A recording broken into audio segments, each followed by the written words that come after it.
ایوب علیہ السلام بیمار ہوئے، بہت سارے لوگ بیچارے بیمار ہیں، پریشان ہیں، ایسی ایسی بیماریاں آ گئی، مایوس ہوتے، ہسپتال میں ہیں، مایوس ہیں۔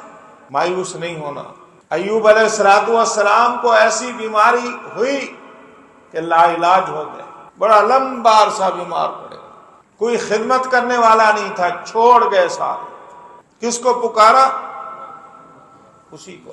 وَأَيُّوبَ إِذْ نَادَىٰ رَبَّهُ رَبِّ إِنِّي مَسَّنِيَ الضُّرُّ وَأَنْتَ أَرْحَمُ الرَّاحِمِينَ